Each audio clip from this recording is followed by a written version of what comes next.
Vytvorili sme model, že v nákupnom centre sme otvorili kanceláriu na prízemí, kde sa vlastne vytvorili dve pracoviska, alebo časom sa vytvorili dve pracoviska, začínali sme s jedným pracoviskom.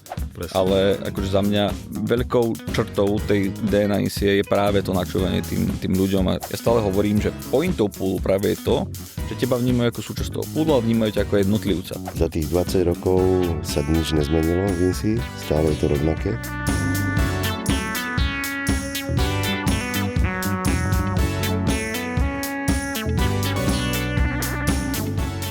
Pozdravujem všetkých divákov a poslucháčov podcastu INSEE Talks. Vítajte pri jeho 4. časti, ktorá bude trošku iná. My sme sa totižto v INSEE rozhodli trošku zmeniť celý ten formát, no a spolu s formátom sme zmenili aj miesto, z ktorého vysielame, a aj moderátora. Dnes ním budem ja. Moje meno je Marek Kolárik a som obchodným riaditeľom a konateľom spoločnosti INSEE.sk. No a dnes teda budem aj moderovať. Na úvod musím povedať, že ja si plne uvedomujem, že kvôli mojim rečovým vadám nie som úplne ideálna voľba pre túto pozíciu, ale sľubujem vám, že sa budem snažiť to vykompenzovať mojim neuveriteľným šarmom, úžasným humorom, ale hlavne výberom hostí. A aj preto som si dnes pozval dvoch úžasných ľudí, pri ktorých som vedel, že sa mi s nimi bude dobre rozprávať, že vám sa budú dobre počúvať, ale hlavne, že majú čo povedať. Sú to dvaja dlhoroční členovia siete INSEE, Daniel Strapák, majiteľ spoločnosti INSEE. Ahoj, Dano. Ahoj, čauko. A Patrik Války, majiteľ spoločnosti Young & Freeman Group. Ahoj, Patrik.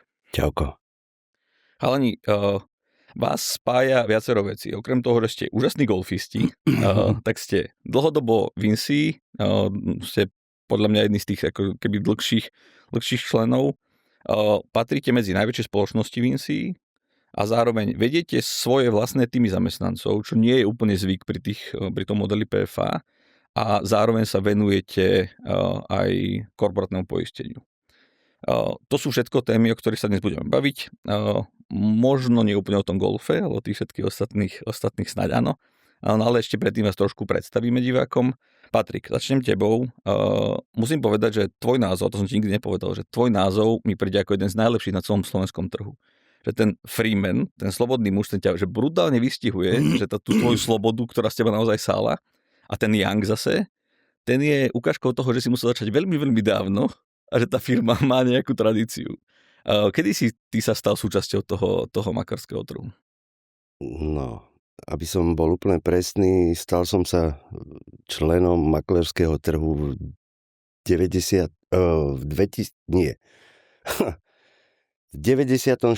roku. Mm-hmm. To je strašne dávno, fakt. A síce firma funguje od 96., jak sme pred chvíľkou spolu hovorili, ale začali sme už v 94., keď som odišiel z kooperatívy. Mm-hmm. A začal som sa boriť sám s mojimi spoločníkmi. No a v 96. sme založili túto spoločnosť a odvtedy je to stále tá istá spoločnosť, stále s tými istými majiteľmi, stále s tými istými konateľmi. Mm-hmm. Takže v podstate sa nezmenilo nič za 30 rokov. No jedna vec sa zmenila, z pozície samostatného finančného agenta si našiel partnera a prešiel si do pozície PFA pre INSEE. Čo bolo tým tvojim prvotným motivátorom na to, aby si urobil takýto krok? No, už začínali sme pociťovať v tom roku 2005, že začína sa taká tá globalizácia a už sme cítili, že potrebujeme sa niekde začleniť. Mm-hmm. Plus nás likvidovali všelijaké tie papierovačky s MBS-kou. Mm-hmm. To nás vôbec nebavilo.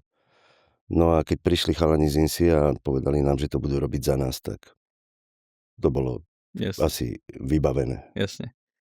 A Daniel, ty si mal trošku iný príbeh. Ty si vstupoval do rodinnej firmy. Tak nám povedz, ako to teda bolo, že ako ste sa ako ste jednak začínali, ako ste sa dostali do INSEE? Áno, ako trošku je to iné v tom zmysle, že ja som síce podnikal od 89. roku, alebo myslím, že v 90. roku v 90 som mal prvú živnosť, potom SROčku, ale boli to iné oblasti, prešiel som hoci čím a aj takými životnými príbehmi, križovatkami a otec ale teda robil celý život, dá sa povedať, čo si aspoň ja pamätám, v rámci poisťovníctva, v rôznych, ešte teda v rámci socializmu slovenskej poisťovne, až potom prešiel cez Očinu a dopravnú poisťovňu Uniku a tak ďalej. No a v podstate, jak sa mu blížil dôchodok, tak v podstate odišiel a založil si kvázi malú PFA ako jednoosobovú, nie PFA, ale v tom čase vlastne SFA, lebo ešte vlastne až potom prišla novelizácia zákona, kedy sa to nejakým spôsobom ako začalo deliť a kvalifikovať. A takže, no a ja som v 2009 ako osobne ma teda otec veľmi silne lámal na túto cestu, kedy ja som mal určitým spôsobom určité predsudky, ktoré dnes spätne vyhodnocujem ako zbytočné a teda mohol som do tejto branže zábrnúť o mnoho skôr, ale už to je život a človek asi k tomu musel aj nejakým spôsobom dospieť. Takže my sme v podstate v 2008 sme začali spolu nejakým spôsobom spolupracovať, v 2009 nás oslovil Vlado a presne to bol asi aj dôvod, ktorý Paťo spomína, že tým, že vlastne pribudli určité starosti, výkazy a nejaké takéto záležitosti z hľadiska zákona, kde pre takú malú firmu je to príťažou a druhá vec je, že už vtedy začalo v podstate nejakým spôsobom, poviem to, že elektronizácia alebo skrátka vstup softvéru ako takého do tejto branže. Ja som ešte začínal, kedy sa ručne vypisovali zmluvy, alebo prišiel som na tom konci, Paťo tú históriu má určite väčšiu, kedy sme pero a papier a vypisovala sa PZPčko pol hodinu alebo koľko. Takže prišli tieto zmeny a vedeli sme, že zase, že tá samostatná ako keby malá firmička v tejto oblasti bude mať veľký problém. Takže oslovili nás dve spoločnosti a rozhodli sme sa pre INSIU. Čiže Patrik vstupoval v roku 2008, vy v roku 2010? 9, 10 to bol prelom. Myslím, že 10 bola áno, ako zmluva, oficiálne, začiatok možno 2010. No a za tých viac ako 15 rokov sa vám obidvom podarilo vybudovať firmy, ktoré sú svojím významom aj veľkosťou ako veľmi dobre porovnateľné s takými stredne veľkými samostatnými finančnými agentami v tej neživotnej oblasti. Ako vy dnes vnímate ten rozdiel v pozícii samostatného finančného agenta versus PFA INSIA, podriadený finančný agent INSIA? Vidíte tam nejaký zásadný rozdiel v prospech alebo v neprospech? No ja si myslím, že nie. Nás to žiadnym spôsobom nás to neobmedzuje, takže my sme v tom rozhodovaní sme úplne v pohode a skorej si myslím, že nám to dáva výhody. Takže za mňa teda nie. Jednoznačne súhlasím, tam nie je o čom. Myslím si, lebo v rámci toho poistného života, aj toho spoločenského, keď to tak nazvem, sa poznám a stretávam s veľkým množstvom kolegov, z konkurencie dá sa povedať, ale máme otvorené, myslím si, že vzťahy a rozhovory a tým pádom viem, aké majú oni starosti a tie ako keby výhody a nevýhody posúdiť. Takže z tohto pohľadu som za tých 15 rokov ani raz nezacítil niečo, že by som si hovoril, že keby som bol samostatný, bolo by toto lepšie, ľahšie a niečo podobné. Práve naopak. Tu z tohto pohľadu tam absolútne, ja poviem až úplne otvorene, že možno to rozhodnutie tých ľudí prejsť pod SFA nejakého druhého je možno trošku niekedy aj o takom vnútornom vysporiadaní si ega, alebo jak by som to nazval. Alebo to tak znie, že podriadený finančný agent, tak ja sa musím niečomu podriadovať, tak to absolútne, je to síce zákonne tak napísané, ale nemá to význam to slovo v tomto prípade. No, takže ja by som polemizoval, lebo sú podľa mňa firmy, kde sa musia podriadiť. Áno, jasne, súhlasím, určite áno. Presne tak. Tam by som mal veľký problém takisto, lebo ja som si vždy zakladal na slobode. Tým, že som 25 rokov dovtedy, kým som vstúpil do tohto segmentu, 25 rokov, alebo či koľko to bolo, som to nepočítal, slobodne podnikal, tak tá sloboda je pre mňa akože veľký význam. Ale súhlasím s Paťom, že nedá sa to paušalizovať ako na celý trh. Nie je to tak u každého. Ako si už povedal, že ty sa stretávaš s viacerými tými samostatnými finančnými agentami, aj Patrik určite má kopec tých kamarátov v tejto oblasti. Ja sa často stretávam s tým, že tou najväčšou ako keby obavou je tá strata tej suverenity.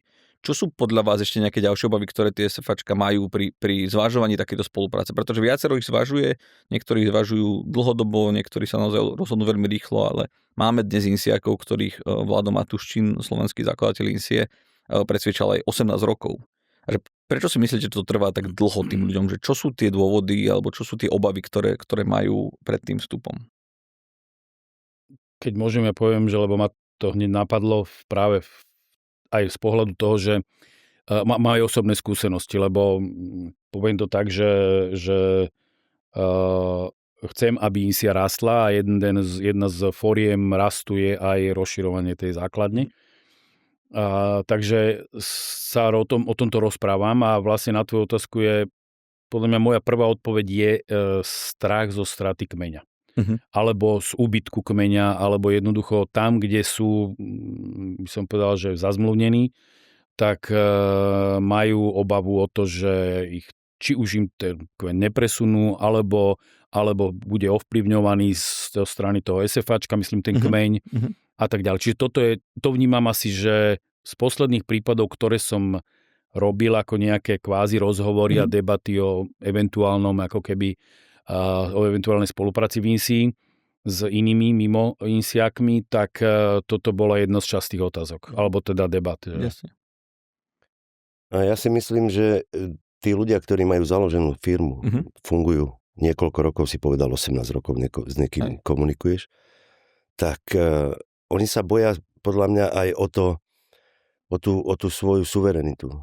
Že čo sa s nimi stane, že zrazu sa stanú súčasťou niečoho, za čo nemôžu oni akože fyzicky rozhodovať. Vieš, že nemajú 5%, 10, 20% hlasovacie právo. A že sa niečo s tou firmou stane a oni to nevedia ovplyvniť. Tú svoju firmu vedia, že nejakým spôsobom vedia oni riadiť, korigovať, predať ju, kebyže sa niečo stane. Ale keď vstúpia niekde, tak túto istotu sa boja možno, že ju nebudú mať. OK. No a aká je vaša skúsenosť s tým, že reálne máte vy nejaké rozhodovacie možnosti alebo rozhodovacie kompetencie vo smerovaní tej INSIE? Že z môjho pohľadu to v INSIE celkom platí, že minimálne pri tých takých ako keby technických veciach tam celkom iste viete tú firmu ovplyvňovať, ale podľa mňa aj v takom tom politickom zmysle INSIA je podľa mňa ako príznačná tým, že načúva tým svojim členom. Ako to vnímate vy? Tak musí načúvať svojim členom, lebo to je jednoducho, ak by to tak nebolo, tak tí ľudia by to vnímali. Vnímali by to určite negatívne. Takže aj keď niekedy sa stane, že nemáme úplne rovnaké názory, ale podľa mňa musí načúvať. A každá firma musí načúvať svojim členom, lebo to je začiatok konca, ak nebude načúvať. No, nie všade je to tak, ale ja si myslím, že vyslovene Ivan Špirakus a Vlado to stavajú na tom, že počúvajú tých ľudí a snažia sa akoby im výsť v ústrety. Daniel, tvoj pohľad? Určite áno, to, čo hovorí Paťo, že základ dobrého úspechu je komunikácia. Vo všeobecnosti platí. A tá komunikácia, a vždy sú nejaké problémy a mohla by byť lepšia aj u nás a tak ďalej, ako to by sme aby sme tu len medové motúzy neťahali, ale bez debaty je to o tom, že my chceme, aby nás bolo počuť, my chceme, aby ako členovia teraz myslím, že poviem za všetkých, aby sme preniesli nejakým spôsobom naše potreby a dali ich vedieť.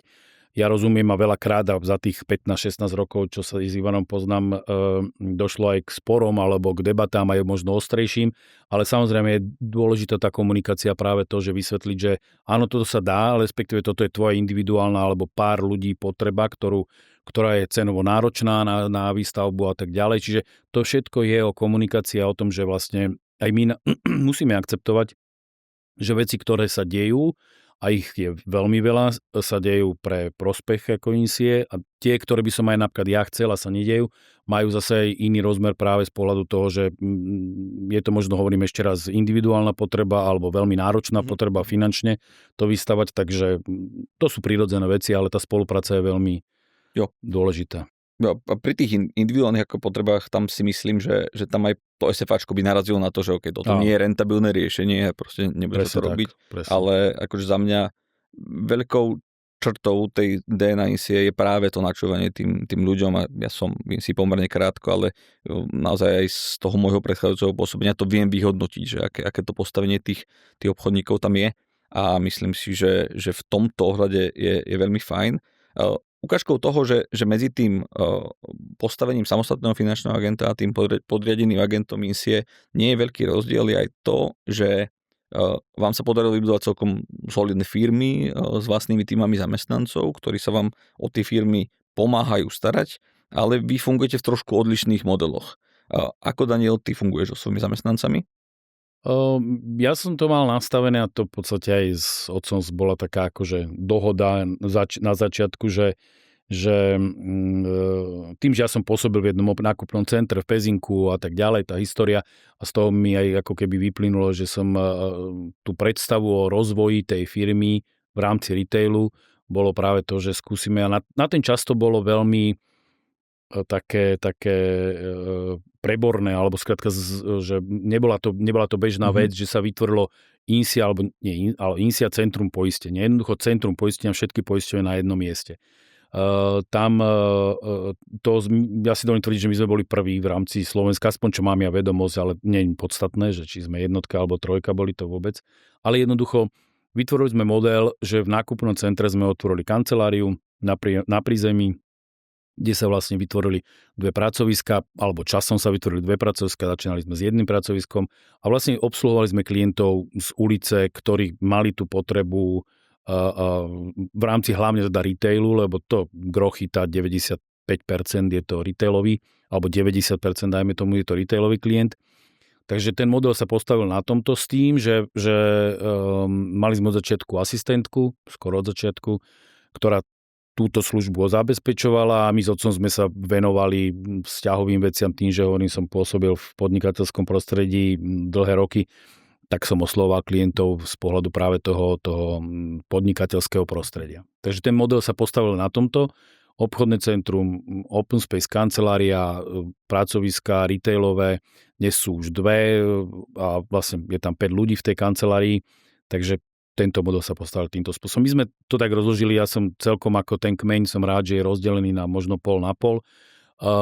Retail s priemyslom, alebo teda s podnikateľským, takže ten model sa takýmto spôsobom Teraz si trošku rozšíril ten model aj o dedikovaného človeka práve na ten korporát. Áno. Sa vám Andrej trošku to stará. Patrik, tvoji zamestnanci sa ale venujú primárne tomu korporátnemu poisteniu. Primárne, povedal by som absolútne. To, čo robíme ako keby retail, to je len servis pre tých našich zákazníkov korporátnych.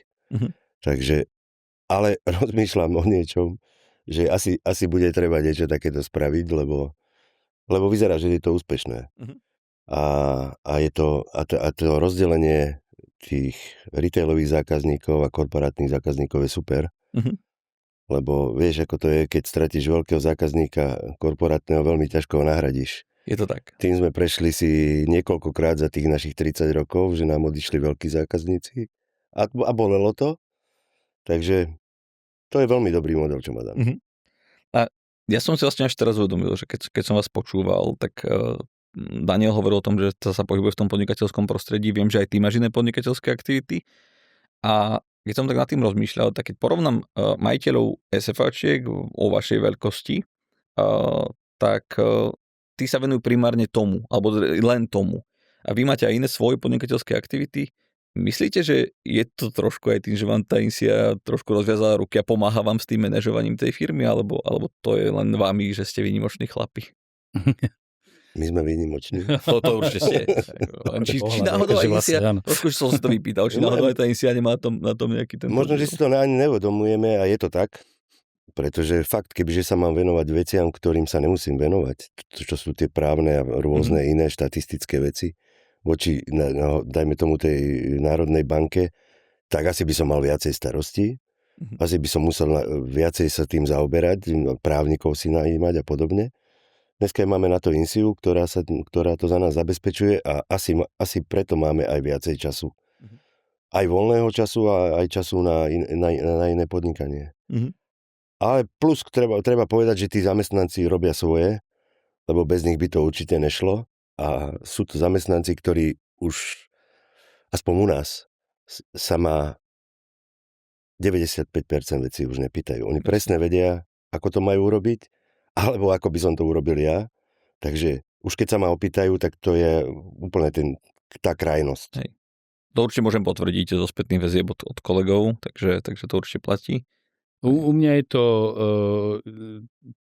to tu musím ako jednoznačne, lebo samozrejme, že tá skladba tej kancelárie do dnešnej podoby sa nejakým spôsobom časom skladala a postupne pribúdali akože asistentky.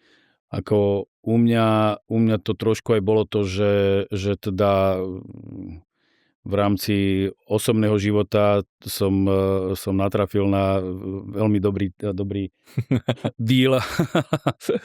a teda myslím teraz samozrejme na moju manželku, s ktorou sme od 2014-15, myslím, že ona prišla do 15, keď sa nemýlim, prišla do kancelárie a teda prišla z tohoto prostredia, od konkurencie a teda v prvom rade začala robiť veľmi dobré poriadky, lebo je ten typ človeka, ktorý veľmi sa precízne vie venovať a táto naša branža je o halieroch, respektíve centoch a teda podrobnostiach. Takže tuto aj vďaka prostredníctvom ľudský viem si robiť určité ďalšie aktivity, ktoré okrem golfu, ktoré mám rozbehnuté. Ale samozrejme potom sú to dievčatá, ktoré mám v kancelárii. To sú úžasné baby, ktoré sú tam už dlhý čas a presne, ako Paťo povedal, to aj vďaka ľudské, ale aj vďaka ich prístupu.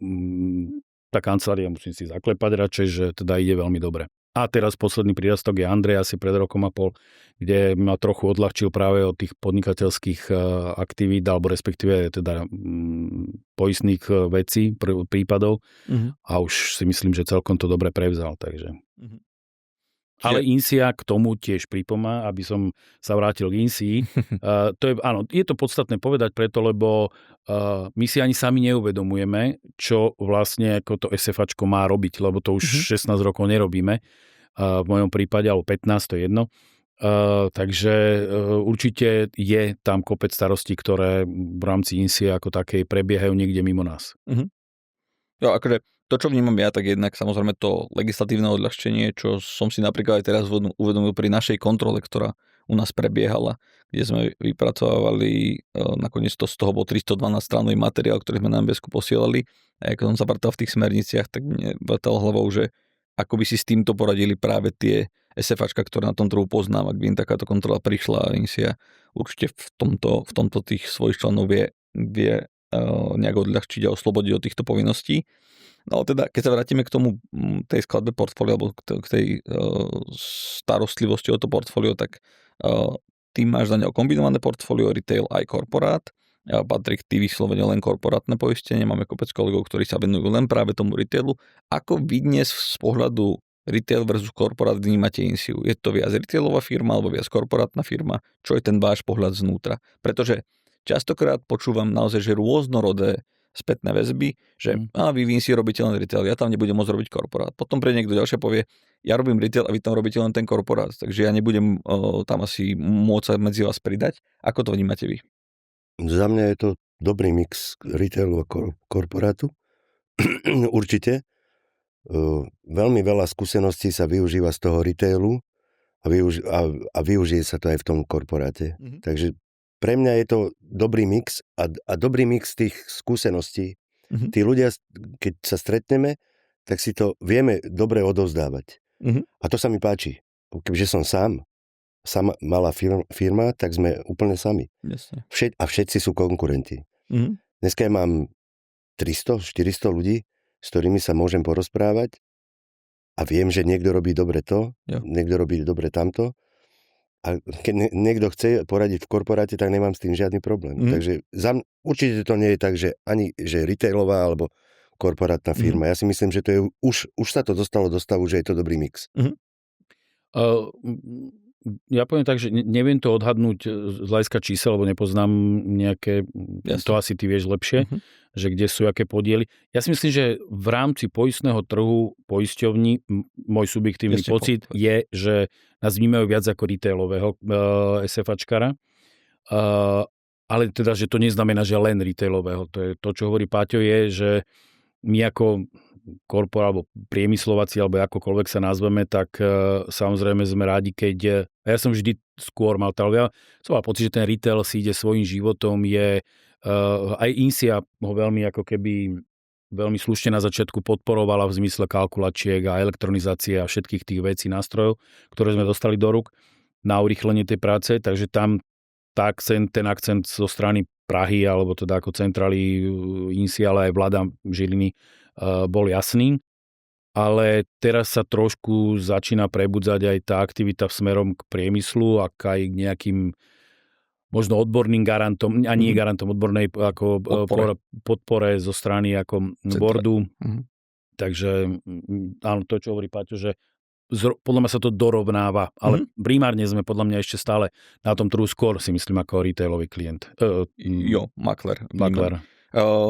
Áno, realita je taká, že väčšina aj poisťovní nás vníma viac ako retailového partnera, ale tá biznisová realita, tá hovorí o tom, že 48% spravovaného poistného máme od korporátnych klientov. Takže sme naozaj, nie je to počtom samozrejme vyvážené, od toho retailových klientov máme zásadne viac, ale naozaj sa dostávame do toho, že minimálne na ziskoch INSIA, na tržbách INSIA sa podieľa ten retail skoro rovnakým pomerom ako ten korporát.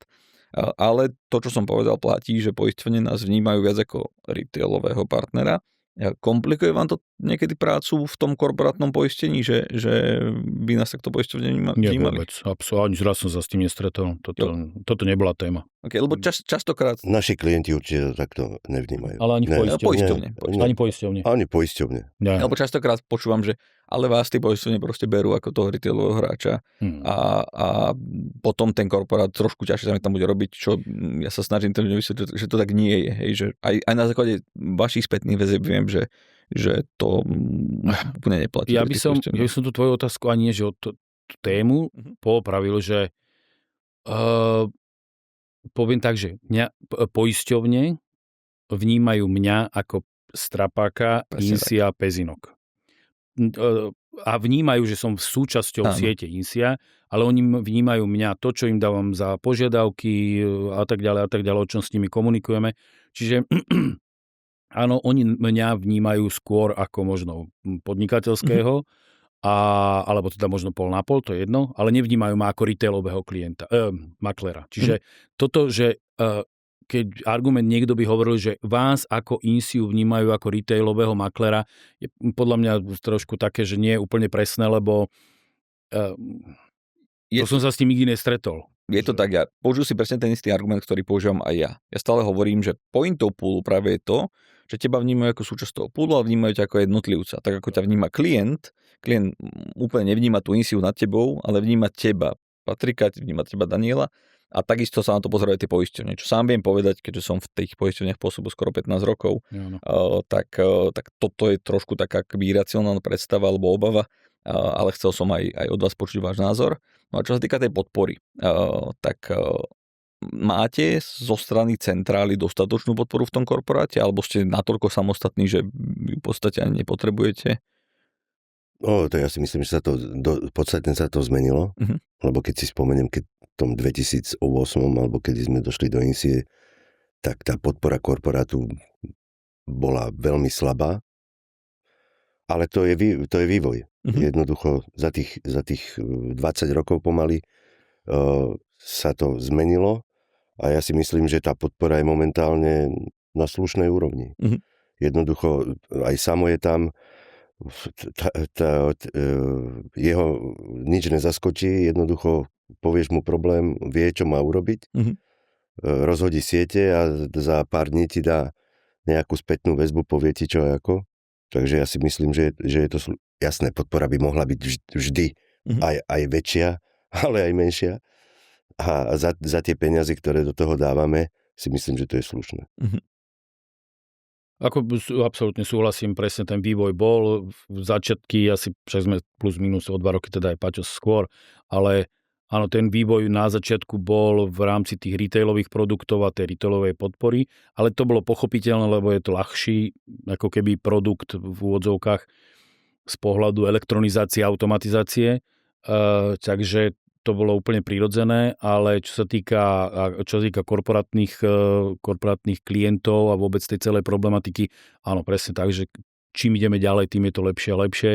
Aj vďaka Samovi, aj vďaka, teraz musím povedať úplne otvorene aj Marekovi, lebo veľmi cítim taký, že veľmi dobrý vietor práve aj v tomto zmysle, že aj čo máme posledné debaty ohľadne AI implementácie z pohľadu práve tohto, tak si myslím, že to je veľká budúcnosť a veľká pomôcka, ktorá nám môže pomôcť práve pri korporátnych rizikách a vôbec celej problematike. Myslím si to aj ja a ja sa akože nehambím povedať, že INSEA, alebo respektíve minimálne ja sa chcem tomu korporátnemu poisteniu trošku viacej venovať, chceme vám poskytnúť ešte väčšiu podporu, máme viacero projektov takých otvorených aj rozdiskutovaných s Ivanom a Vladom, ktoré by práve v tom korporáte ako by mali pomôcť, pretože ten retail za tých 30 rokov fungovania INSEE, ten retail je naozaj veľmi dobre pokrytý. V Čechách majú veľmi silnú tradíciu aj toho korporátneho poistenia. Tu na Slovensku je pár miest, kde to môžeme trošku zlepšiť a posunúť, takže budeme sa o to určite snažiť. Čo sa týka toho korporátneho biznisu, tak tých korporátnych klientov už nie je až tak úplne veľa, všetci sú tak nejak rozchytaní a častokrát tá akvizícia nového klienta je výsledkom takého konkurenčného boja.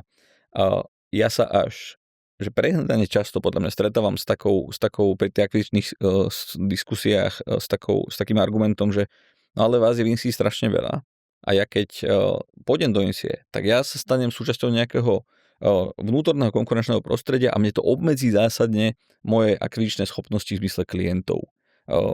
Stretávate sa vy s nejakou internou konkurenciou v rámci INSEE, že sa stretnete u klienta s iným INSEAkom alebo niečo podobné? Určite nie. To je úplne zlý pohľad. To je pohľad, to môže byť pohľad človeka, ktorý nevie, jak to funguje. Stretneš sa s niekým pri nahadzovaní zmluvy kasko alebo PZPčko na auto, ale určite sa s nikým nestretneš u generálneho riaditeľa nejakej firmy. A takže stretneš sa s iným maklérom, ale 30 rokov to robím, 20 som pomaly v INSEE a nikdy som sa nestretol. Takže to je podľa mňa úplne zbytočné sa nad týmto zamýšľať. Áno, súhlasím, že a ja za tých 15 rokov nepamätám si, že by som prišiel niekde a bol, že klient je u INSEE alebo u nejakého kolegu z INSEE. Áno, a teraz, keď hovoríš o nových akvizíciách a o príchode nových členov potenciálnych, ktorí môžu priniesť klienta, lebo v rámci toho korporátu sa môže byť, že jedna firma nemusí mať všetko len u nás, môže mať nejakú zabudnutú alebo nejaké minoritné zmluvy ešte odložené niekde historicky u nejakého iného makléra a vlastne sa to stretne ako keby, že máme teda spoločného klienta. Ja aj naražam na to, že vlastne teraz prišiel jedna spoločnosť a ja som veľmi rád, aj to možno spomeniem, že prišli z Pezinka. My sme sa za tých 15 rokov nejako zásadne nestretávali. Bola to konkurencia, samozrejme, ale ja si ich nepamätám, že vlastne sme sa možno 2-3 prípady, kedy som prišiel klientovi, je to táto firma. A teraz sú novými členmi INSEE a tiež som si tak akože vnímal, že OK, tak v Pezinku, lebo doteraz som tam bol INSEE Pezinok sám. A musím povedať, že sme sa veľmi príjemne porozprávali s kolegyňami a vlastne sme si hovorili o tom, že je tam asi v 2-3 prípadoch ako keby nejaké také, že buď naša kvázi stará historická zmluva u jej klienta alebo opačne. A to je otázka tej komunikácie stále. Že ja som hovoril, že áno, ja sa tým živým hlavným mojím osobným cieľom alebo náplňou sú tie podnikateľské riziká, tam sa snažím byť maximálne dobrý spolu s kolegom, oni možno trošku sú skôr k tomu retailu a hovoril, dal som na stôl, poďme si aj pomáhať, čak to nie je problém, aby sme si, pokiaľ by bol problém z pohľadu aj nejakého odborného, vieme si pomôcť a doplniť sa. A čo sa týka existujúceho kmeňa, tam ja som absolútne otvorený a nemám problém, keď budem mať aj takto historicky vytvoreného klienta, ktorý obidvaja máme u ňo zmluvy. Ale poviem ešte raz, to nie je problém. Jo.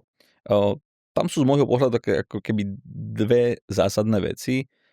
Prvá je tá, že INSEE vo svojom portfóliu má poistenie cca 3% Slovákov. Čiže tých 97% nie je úplne celých 97% poistenie niekde inde, ale keď rátame s nejakou priemernou prepoistenosťou, tak ten pomer bude cca rovnaký. A pri tých firmách to číslo nebude zásadne vyššie. Hej, že ten priestor je naozaj obrovský a z môjho pohľadu tá interná konkurencia v rámci INSIE nie je téma, ktorú by sme museli riešiť, ale na druhej strane musím povedať, že ako centrál sa snažíme vyriešiť systémovo takéto prípady a máme viacero mechanizmov, ktoré s takýmto možným scenárom pracujú, pretože tá situácia sa môže stať. No ale nie len tieto procesy má ako keby INSIA dobre nastavené. Čo podľa vás je takou najsilnejšou stránkou INSIE z vášho pohľadu? Keď môžem, poviem, že software. Yeti je software, ktorý myslím si, že nikto z členov INSIA by si akože nedovolil a nemalo v tomto stave, akom je. A to je jedna vec. A potom a na ňom naviazané ďalšie softvere, respektíve ako programy a kalkulačky a neviem čo všetko možné. Čiže toto je absolútne ako keby podľa mňa veľký základ. To je možno prvé, čo ma napadlo, lebo ešte by som vedel rozprávať, ale však nebudem. No sloboda. Tí ľudia sú slobodní, všetci. A sloboda a za mňa ešte transparentnosť. To je presne to, čo je. Že... To sú také 3 veci, ktoré si myslím, že keď povieš hoci komu, tak ho to presvedčí. Okay. Ja viem, že to nie je úplne jednoduché, ale to sú veci, ktorým sa treba venovať.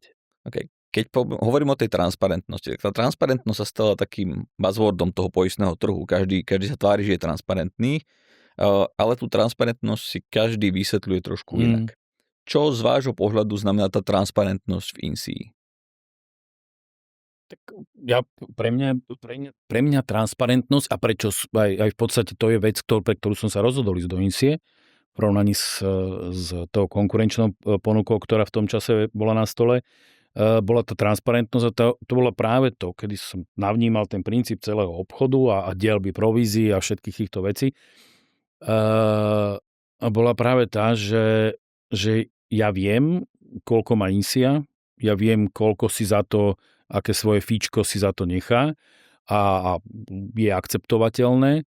Viem, čo mi za to fíčko dáva a koľko mi zostáva a koľko ja potom v rámci ako svojej koordinátorskej postavenia a svojich ďalších nejakých ľudí viem prerozdeliť. A aj tí ľudia vidia, koľko si to fíčko ja nechávam a tak ďalej. Čiže to je veľmi jednoduchý popis, ktorý je, lebo ten je základ akéhokoľvek a v akejkoľvek branži biznisu. Keď ideme my dva, aby sme išli spolu robiť, myslím si, že asi jedno z prvých vecí by sme si dohodli, koľko kto, ako budeme mať a musíme byť otvorení a transparentní. A vtedy tá spolupráca môže mať úspech. Takže toto je veľmi jednoduché. Je to tak. Ja niekedy až nechápem, že jak môžu fungovať ostatné firmy. No. To je...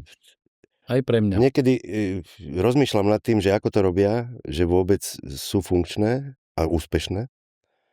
Že tí ľudia, a že tým ľuďom vôbec nevadí, že jak to funguje. Lebo za tých 20 rokov sa nič nezmenilo v INSII, stále je to rovnaké a dúfam, že to tak aj zostane. Určite áno. Presne to sú tie modely, že pracujem lebo forma alebo miera transparentnosti je rôznorodá. V rámci teraz myslím poistného trhu od tej našej, ktorú si myslím, že je absolútne ako keby že čistá, otvorená. To neprihrievam teraz vôbec polievočku, ale ja tam neviem tam nájsť, čo nevidím. Ako to, že by som tam niečo videl, že toto mi je jasné. Potom je taká iná forma, že kedy sa, tuto sa stransparentňuje, ale táto druhá položka už sa netransparentňuje alebo neukazuje. To je taký nejaký ďalší level a potom končí to pre mňa, a to si mi teraz presne dal takú myšlienku, že až tým posledným levelom, ktorý je pre mňa že úplne nepochopiteľný a to sú tie, že zarobil som dneska imaginárnych, neviem, nejakých jednotiek a 1500 bodov. Áno, bodov a bankových ja neviem čo všetkého. Čo pre mňa je teda akože absolútnym nonsensom, keď som ja začínal, tak som pracoval za peniaze a stále pracujem za peniaze a chcem to mať vyčíslené veľmi jednoducho. Čiže tá transparentnosť má určitým spôsobom aj nejaké svoje levely a INSIA patrí určite k tým levelom, kde je v tom najvyššom podlaží. Čo niekedy, ale to je asi iná téma, neúplne môže vyhovovať všetkým zase. No, je to rozhodne tak. Akože keď stáva sa, že firma, ktorá uvažuje o spolupráci s INSIou práve kvôli transparentnosti, odmietne tú spoluprácu, pretože ten tím svoj majú vychovaný v tom netransparentnom prostredí a v tom, že oni vlastne asi ani nechcú, aby tí ľudia vedeli, koľko peňazí reálne tá firma zarába.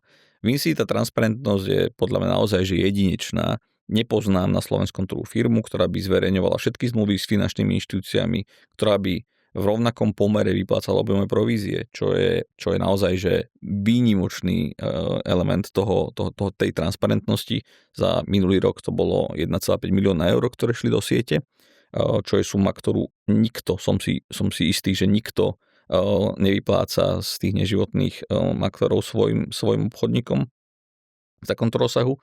No a transparentnosť sama o sebe je Vinci naozaj vnímaná veľmi čisto a pristupujeme k nej čisto.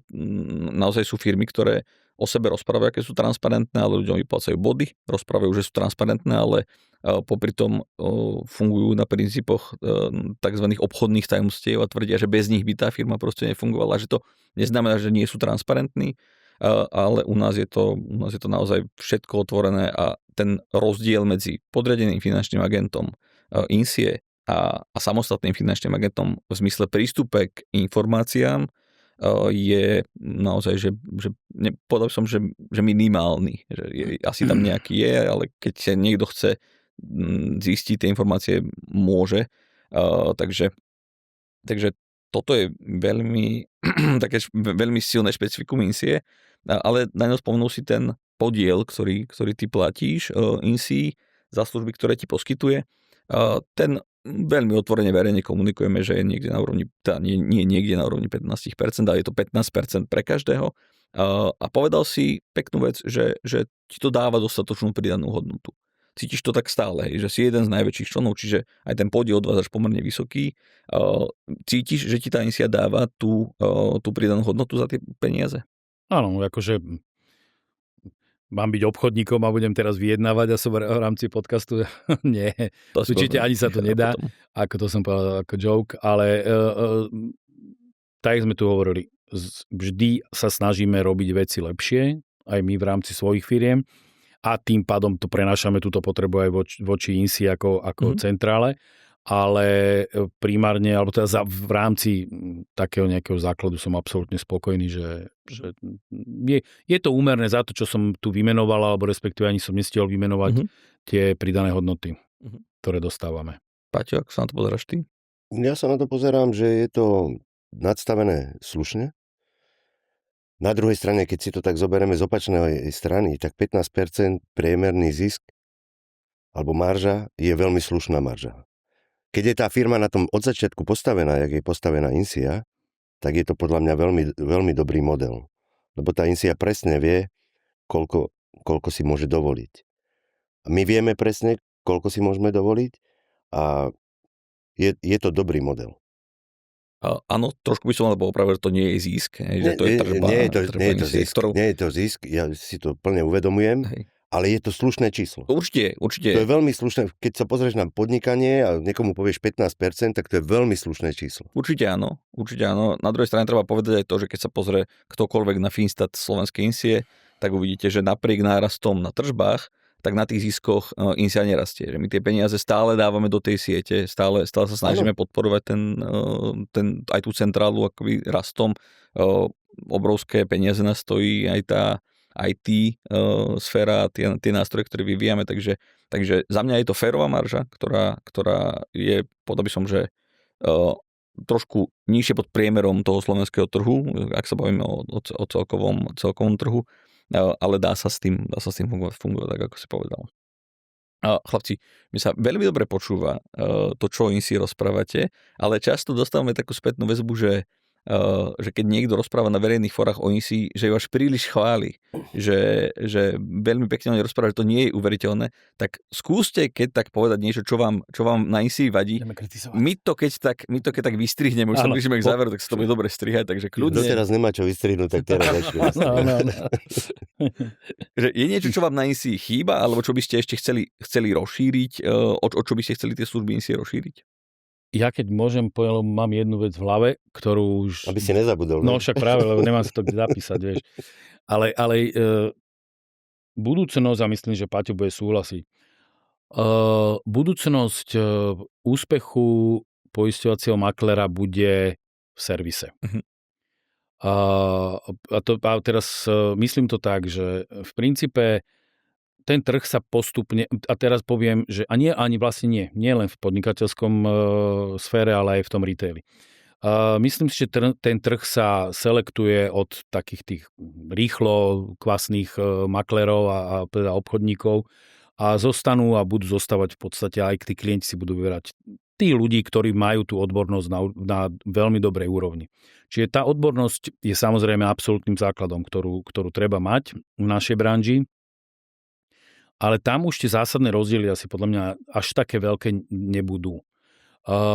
Tým, že pracujeme s produktami iných subjektov, poisťovní, áno, musíme ich ovládať, všetky tie zákulisia a tie malé písmenká, ja neviem, tieto finesy, ktoré sú okolo toho, ale to je jedna časť. Druhá časť, o ktorej si ja myslím, ktorá bude rozhodovať, bude servis. Kvalita servisu pre klienta. Či už retailového alebo podnikateľ. A v podnikateľskej sfére úplne. Tam tie firmy už dneska jednoznačne vedia, že vybral som si maklera, ty rieš, ty naháňaj a tak ďalej a tak ďalej.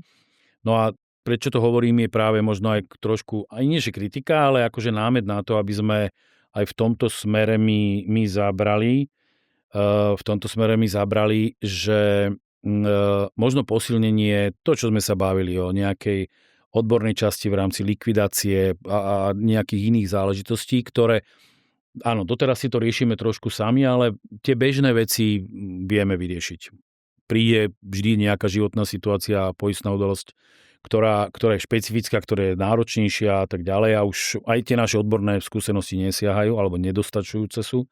Čiže musíme hľadať v iných ako externých záležitostiach. Takže možno tu by som ja povedal jednu vec, že v čom by sme sa mali zlepšiť, alebo kde je to smerovanie, je práve v tom, že konkurencia nespí a musíme byť lepší hlavne v tom servise. V tej odbornosti podľa mňa sa vyrovnáme úplne bez problémov.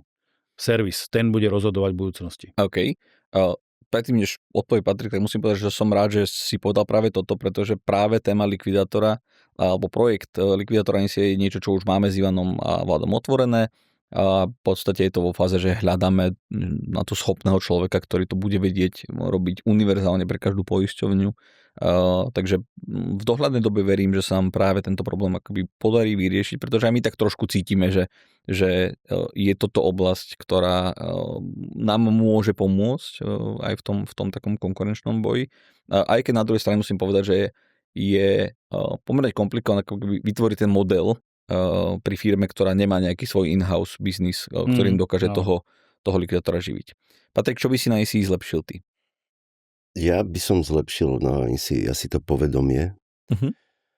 Aj keď musím povedať, neprihrievam zase, že sa to posunulo zase do inej úrovne. Aj tie technológie, aj tie siete, všetky tieto veci podľa mňa ICI pomáhajú. Nie je to tak finančne náročné, jak sme niekedy hovorili, že oblepme celé Slovensko billboardami, my si ich sami zaplatíme. Takže myslím si, že v tomto treba len pokračovať a možno, že to trošku ešte zintenzívniť, aby to povedomie bolo. Ale druhá vec, to povedomie som myslel aj v tých poisťovniach, pri vybavovaní tých poistných udalostí problémových, veľkých. Takže neviem, aký model sa použije na toho likvidátora, ale vieš, lebo zakiaľ všetko funguje, nikto nič. Príde veľká poistná udalosť, kde sa poisťovňa krúti, tak vtedy by sme, aspoň za mňa, potrebovali ukázať tej poisťovni, že halo, máme tu takýto a takýto kmeň, máme tu takúto a takúto poistnú udalosť, ktorá je už 12 mesiacov otvorená, treba ju ukončiť, lebo to jednoducho, my trpíme, vy trpíte.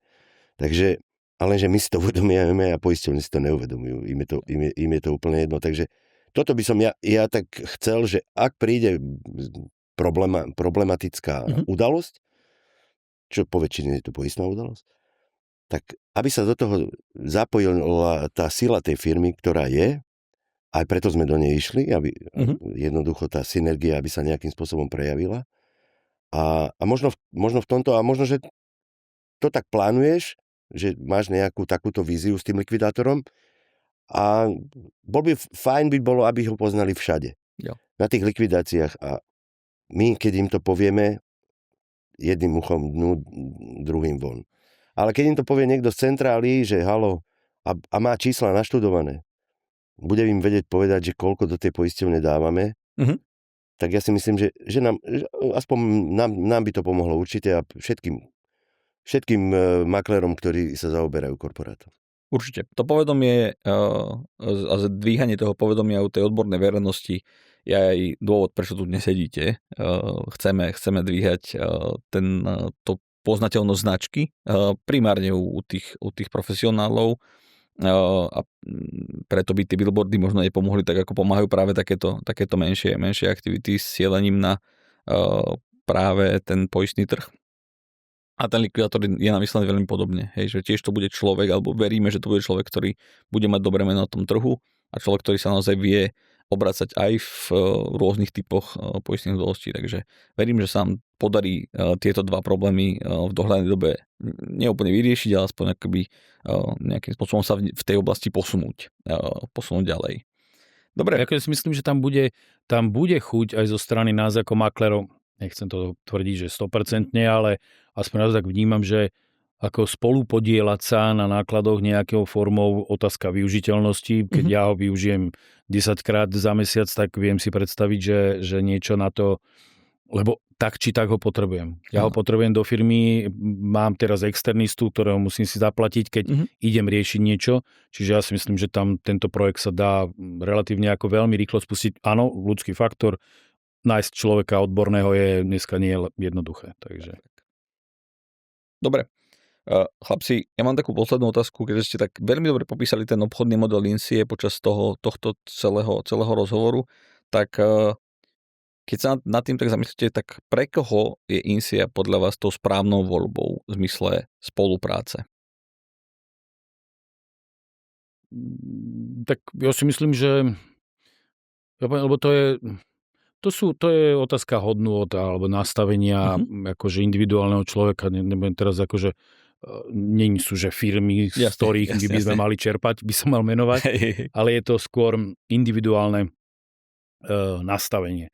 A to individuálne nastavenie áno, môže byť rôznorodé, ale ako myslím si, že primárne človek, ktorý robí v biznise a chce a má ten základ postavený na biznise tak, že má mať otvorené vzťahy, presne identifikované nejakým spôsobom potreby a povinnosti a tak ďalej. Myslím, že toto sú základné princípy, ktoré tu fungujú. Že pokiaľ si človek stavia na týchto hodnotách vo svojej doterajšej branži alebo doterajšom podnikaní, tak sa nesklame. Lebo hovorím ešte raz, to funguje. To si myslím, že ja viem, kedy, koľko, ako mám dostať peniaze, viem si rozkliknúť každú zmluvu, každý cent a tak ďalej a tak ďalej. A to je jeden obrovský základ. Keď chcem, poviem, áno, musím akceptovať, že som jedno zo zrniek toho celého nákladu, ale akože to musím akceptovať, to je úplne prirodzené.